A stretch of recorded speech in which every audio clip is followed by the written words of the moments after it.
Hello, hi, and welcome to Sandpaper. A very good Wednesday morning. Aru aji whole session 2 of the Alok Batch. So I hope apnaloke first batch or first class to korise. Jodi nai kora, do see. Nohale first tinta apnalokor junto topic ase eto miss hoy jabo. So what are we doing in this Alok Batch or Alok session? যে আমি আমাৰ যোনটো monthly magazine আছে from Sandpaper Academy for Civil Services আমি হেতু আপোনাক পঢ়িবলে help কৰি দিছো সো দিস মান্থলি ম্যাগাজিন আমি যেনেকৈ যদি তললে যাও we can see যে it is specifically for Assam with national and international news যোনবোৰ একদম এৰিব নোৱাৰা national and international news আমি হেগিটা নিউজ হে আমাৰ মান্থলি ম্যাগাজিনত ইনক্লুড কৰিছো কিউকি মই জুৱাকালিও আপোনাক কৈছিলো যোনবোৰ আমাৰ ন্যাশনাল লেভেলৰ বা ইন্টাৰনেশনাল লেভেলৰ যোনবোৰ নিউজ আছে হেবোৰ আমি স্ট্ৰিক্টলি পঢ়িব লাগে from very established monthly magazines like ভিজনৰ মান্থলি ম্যাগাজিন অৰ ৰিসাইটেলৰ মান্থলি ম্যাগাজিন আৰু বেলেগ আমি সাবস্ট্যান্ডাৰ্ড বস্তু পঢ়ি পেলাই নিজৰ সময় নষ্ট কৰিব নালাগে because যোনটো আমাৰ ভিজন বা ৰিসাইটেলত দিয়া থাকে that is the best analysis for national and international আৰু বাকি সব সাবস্ট্যান্ডাৰ্ডবোৰ বেসিক্যালি তাৰপা ফাৰ্স্ট কপি হয় আৰু যোনবোৰ Assam specific news আছে আপোনালোকৰ that we will take care for you completely আৰু wholesomely যোনটো আপোনাক GS1 ৰ পৰা GS5 লৈকে completely লাগিবই so যোনবোৰ national আৰু international news or Assam specific point of view আছে হেতু আমি কভাৰ কৰি আছো আৰু যোনবোৰ আসামৰ নিজৰ ইম্পৰ্টেন্ট নিউজ আছে হেবোৰ আমি কভাৰ কৰি আছো so we will take care of your holistic requirement of Assam specific news so let's move ahead our offline and online classes are now available amar jonto Arjun 15 batch ase Arjun 15 batch to ami 20th July pa arambho kori disu this is our special batch scholarship batch asile so now from the last week of August we are starting our Agni batch Ajaya batch and also we are starting our Akshay batch so batch bilakor information ami ya diye thoisu je Arjun to super 15 hol etia so our Agni batch is for the very freshers Akshay batch is for the experts june prelims agote clear korise aru kiba karanot teolukor mains wa nai we are there to take care of your mains for which we consider to be experts and also Ajaya jun hokol working professional ase teolukor time milai pelai we are here to take care of their needs and requirements okay so let's move ahead this is our phone number ama contact koribo pare and also you can visit sandpaper.guru or sandpaper.academy for any requirements so joakali ami 1 2 3 pohilu today we are going to study about 4 5 and 6 so let us see the fourth topic good goal yes so this is topic number 4 our topic to whole India US tri service exercise Tiger Triumph concludes ita tri service mane ki hol tri service mane both all three army Navy and Air Force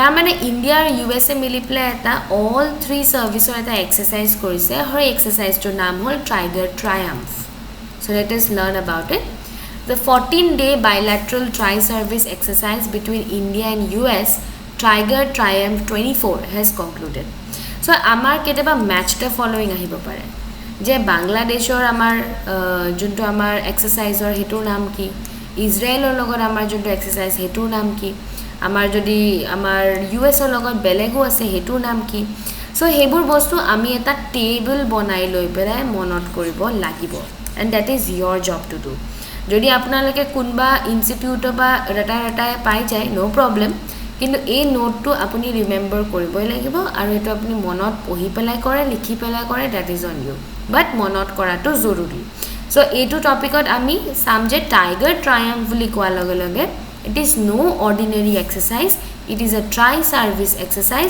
between India and US The Indian Army's contingent comprising one battalion group took part in the second edition. This is the second edition, only the second year of the tri-service exercise in Vishakhapatnam and Kakinada in Andhra Pradesh along with the Indian Navy and the Indian Air Force.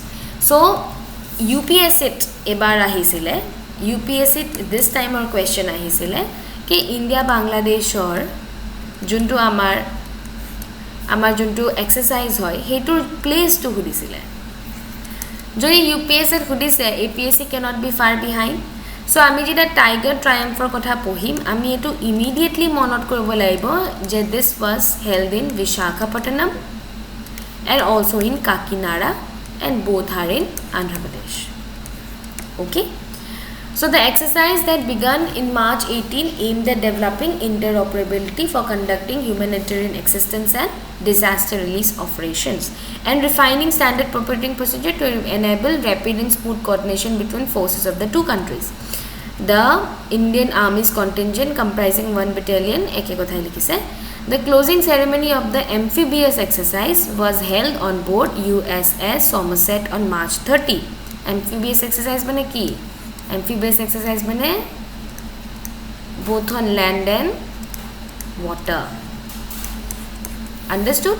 So ami etu pa ki bujilu short asile etu je Tiger Triumph 24 boli eta try exercise eta asile between India and US asile in Visakhapatnam and Kakinada in Andhra Pradesh aru etu second session asile aru etu ta amphibious exercise asile tar mane both in land and water air ami ei exercise to korisilu done aru etu specifically not for military prowess etu ami specifically at monot koribo laibo je not only for military prowess it is also for interoperability during disasters. So enuka kiba hobo pare some kind of disasters might occur jot amak US or help lagibo para hobo pare in any of the mode, maybe land, maybe water, maybe air. Hetu time ot amak USA keneke help koribo nohole ba kuba beleg eta jagat dhorok there is some kind of disaster and tat ami aru USA mili pelai we need to conduct a interoperable disaster relief conduction. Hetu ami keneke korim hetu ami hikilu in Tiger Triumph 24. So Tiger Triumph 24 is not only a military exercise, it is a military exercise with a humanitarian angle because it was primarily concentrating on disaster relief and rescue and mitigation etc. Okay, etu ami kobo parim. So let me just remove this. Yes, now this point number 2 or the fifth news. So fifth news or ase Romania and Bulgaria partially joined the Schengen area. Ita Schengen area is widely known for Schengen visa. Gome paisa ke amar common knowledge er ami kobo paro ke there is a visa called Schengen visa jot most of the European country me ami furibo paro if we can find out one visa. Ar etu kiyo hoy etu moi I am not even going into the context of the news. I am talking ki ami generally ki jano. Generally আমি এটো জানো কি Schengen visa উলাই ললে মানুহ এটা দেখৰ পাইটো দে কিটো Europe trip two গুটেটো মাৰি লব পাৰে যে UK visa বেলেগ Schengen visa বেলেগ if you have an interest in travel তেতিয়া হলে আপোনালোকে সকে এটো কোবাত না কোবাত পঢ়িছে so Schengen visa হোৱা লগে লগে কি হয় তাৰ মানে one visa is applicable for all the countries yet precisely number to দিয়া আছে most probably it's 29 so তাৰ মানে কি হয় যোনবোৰ land boundary আছে হে land boundary বু কোবাত more porous হৈ যায় more porous, less protected whenever we talk about the Schengen area. So etia ami sao precisely Schengen area mane to ki asile je bahut bosorer negotiation or pisot Romania or Bulgaria Schengen area teoloke nijok include koribo parise and now আমি যে Schengen visa কথা কলু Schengen visa sale baki bu country sabo paribo eta Romania or Bulgaria sabo paribo. After years of negotiation to join the Schengen area, there is now free access to travelers arriving by air or sea for both the countries. However, land border checks will remain in place due to opposition primarily from Austria, which has been long blocked their bid over illegal migration concern. So, baki bur Schengen visa country bilakot jiman easily manu aja koribo pare, Romania or Bulgaria, there will be one issue je teoluk ahibo jabo paribo but teolukor land boundary eta check post itiao thakibo teolukor land boundary eta itiao eta check post thakibo primarily because Austria was not happy anyways ইমান ডাঙৰ এটা area থাকিলে কাবাৰ না কাবাৰটো problem থাকিবই so এই অষ্ট্ৰিয়া বোলা কান্ট্ৰিখনে বৰ ভাল পোৱা নাছিলে যে ৰোমানিয়া আৰু বুলগেৰিয়াও তেওঁলোকৰ টিম মেম্বাৰ বনিছে সো বনিছে কোনো প্ৰব্লেম নাই বাট ল্যান্ড বাউন্ডাৰীটো যাতে থাকে বিকজ অষ্ট্ৰিয়া ইজ কনসাৰ্ন যে ফ্ৰম ৰোমানিয়া এণ্ড বুলগেৰিয়া আমাৰ মানে অষ্ট্ৰিয়াৰ ইলিগেল ইমিগ্ৰেণ্ট আহিব পাৰে সো হেকাৰণে ল্যান্ড বাউন্ডাৰীটো ৰাখি থৈছে let's move ahead EU Commission President Ursula hailed the change as a huge success for both the countries and historic moment for what is the world's largest free travel zone. So this is a prelims question. Kom chance ase aha but ami kom aru na boli tu tar major eta dangor gap ase. So monot kori rakha to interesting hai ko problem nai. So which is the world's largest travel free zone? That is the Schengen zone. Understood?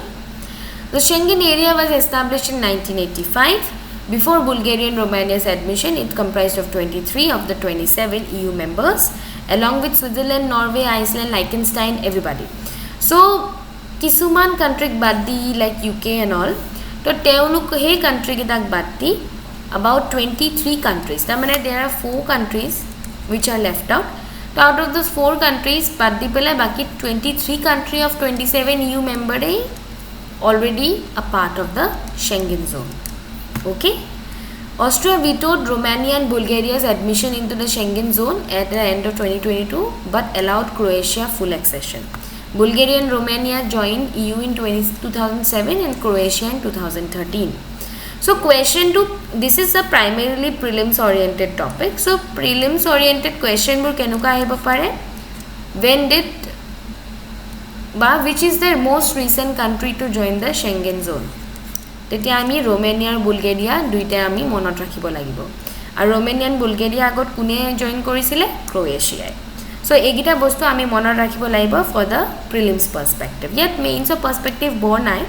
Tothapi nathaka ekebare nohoy tanibo question yar pao pora jay je what is the advantage of a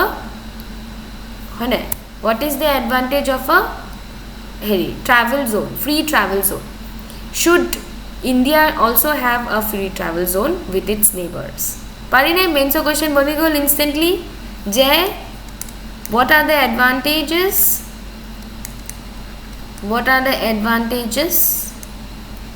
of a free travel zone and should India do it with its neighbors? Should India do it with its neighbors? এটা কাম কৰিবচোন mains কুৱেশ্যনটো বনি গ'ল আপোনালোকৰ analytical পাৱাৰটো মই অলপ test কৰোঁ সো এই যোনটো কুৱেশ্যনটো আছে তাৰে দুটা তিনিটা পইণ্ট আপোনালোকে কমেণ্ট ছেকশ্যনত দি দিয়ক I will check myself and I will reply whether your line of thinking is correct or not. Okay? So let's move ahead. Kisman related fact diya ase the Schengen zone is named after Schengen, which is a tiny Luxembourg village bordering France and Germany, where the agreement was signed in 1985 among 5 of the 6 EU founding members except Italy. So information kisman dise aro encompassing 29 European countries, they have officially abolished border controls at their mutual borders and mostly function as single jurisdiction under common visa policy for international travel purpose.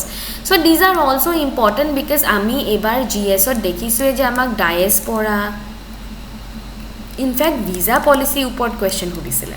So this kind of things আপোনাক যে মই সুধিলোঁ যে free travel জোনত কি লাভ আছে এনেকুৱা question যে নাহিব সেনেকুৱা নহয় so you just write down whatever I ask in the comment section মই কোৱা নাই যে আপুনি 150 ৱৰ্ডছৰ এটা আনচাৰ লিখক just write down your way of thinking and I will tell you whether আপুনি ৱে অফ থিংকিংটো ঠিকে ভাবি আছে নে নাই okay so' this was point number 2 and this is the third news and the last news that we are going to read today. Je Aranya conducts annual nature camp in Orang National Park.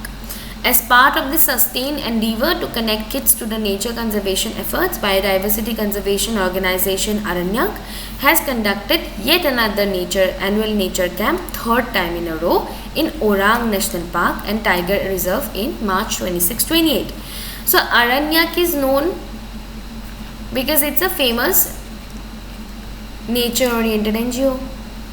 আৰু আৰণ্যকে কি কৰিছে আৰণ্যকে এটা camp পাতিছে for kids nature camp for kids in Orang national park য'ত তেওঁলোকে inside the students' minds তেওঁলোকে নেচাৰৰ কাৰণে লাভ জেনাৰেট কৰিব ট্ৰাই কৰিছে, which is an excellent thing that they are doing. So, third Orang National Nature Camp was organized in collaboration with the Orang Tiger Reserve and Wild Wings with support from David Shepherd Wildlife Foundation. So, মই এইটো কোৱা নাই কি আপুনি David Shepherd Wildlife Foundation লকে you will have to remember the wildlife you will have to remember, but it is advised যে you remember যে Orang Tiger Reserve and Wild Wings লগত মিলি অৰণ্যকে এটা নেচাৰ কেম্প পাতিছে. যদি আপোনালোকৰ এটো ডাইৰেক্ট কোৱেশ্চন নাহেও, you can use this example in multiple of questions. বহুত কোৱেশ্চনৰ এংগলত আপুনি এটো মিলাব পাৰে, and this can be your brownie point. This can be your +1 or +2 যোনটো আপোনাৰ 10s and 20s or rank change কৰি দিব পাৰে. So এই brownie point বোৰ interesting facts বোৰ মনত ৰাখিব পাৰিলে মনত ৰাখি ল'ব লাগে. Okay, related facts যে Orang National Park and Tiger Reserve is also called Rajiv Gandhi Orang National Park, located in the northern bank of Brahmaputra in the Darang and Sonitpur districts of Assam. Oldest game reserve of the state, just on the north of the bank of river Brahmaputra, with the area of Amuk, an important breeding ground for the variety of fishes. Game reserve mane ki mukun by comment section on janaokson. What do you mean by game reserve? So moi apnak dher assignment diya nisna hol. First I told you, okay, my signature came out of nowhere. Yeah. So first to moi apnaloke mains question to dilu about the travel free zone and should we do it with the neighbors, and specifically with the Bangladesh thing happening. This is a very interesting question, so you can write down your thoughts in the comment section. Also, I think I asked you another matter. Oh, I didn't. Now I am asking you what is a game reserve. আপোনালোকে game reserve কি হয় এটো আমি comment section at kindly জনাই দিব, so that I can tell you whether you are right or you need to study a little bit more about it. আৰু that's it. Now iti আমি বাকিখিনি পঢ়ো যে established as a sanctuary in 1985 and declared as a national park in 1999. Also a tiger reserve of the country, which was notified in 2016. So it's comparatively young when it comes to being a tiger reserve. Fauna: rhinoceros, tiger, elephants, hogdeer, wild pig, civil cat, one-horned rhinoceros, dubar likhisu, but kotha to eketai. And 60% of the national park is grassland. So a wonderful habitat for our tigers. So ebu bostu to monot rakha very important from a prelims perspective. আপোনালোকক খুদি দিব পাৰে কি which one of them is the smallest. তেতিয়াতো আপুনি জানিব লাগিব 78.80 square kilometers খুদিছেও in fact এনুকা question এটা in the past. So আমি তো জানিব লাগিব কি ইয়াৰ এৰিয়াটো কিমান আছিল, আমি এটো জানিব লাগিব যদি আমাক কয় north to south হজাই দিয়ক the location of the national parks, তেতিয়াতো আমি জানিব লাগিব কি Orang is in Darang and Sonitpur district. In fact এবাৰ আহিছে নহয় জানো, এবাৰ লোকেশনৰ লগত ম্যাচ তে ফলোইং কৰিব আহিছে যে কোনটো লোকেশনত কোনটো পাৰ্ক আছে, হেতু বস্তু ক্লেমটো গৈছিলে because it was a very hugely confusing question, কিন্তু আহাটো আহিছে. So এই Orang National Park ৰ বিষয়ে যেতিয়া আমি আপোনালোকক কিছুমান টিপস এন্ড মানে স্মল পইণ্টস দি দিছো, it is extremely highly advised that you remember this. Okay, so today the session is going to be short because tinta potokke hoy gol amar, but I hope that you are studying 1 2 3 before you are looking at this session and you are keeping notes, and in case of any confusion you can reach out to us in sandpaper-academy@gmail.com. and if you think we are right fit for you for being your mentors in a journey of APSC, because ami too we are guaranteeing your result in APSC, then do contact us for admissions.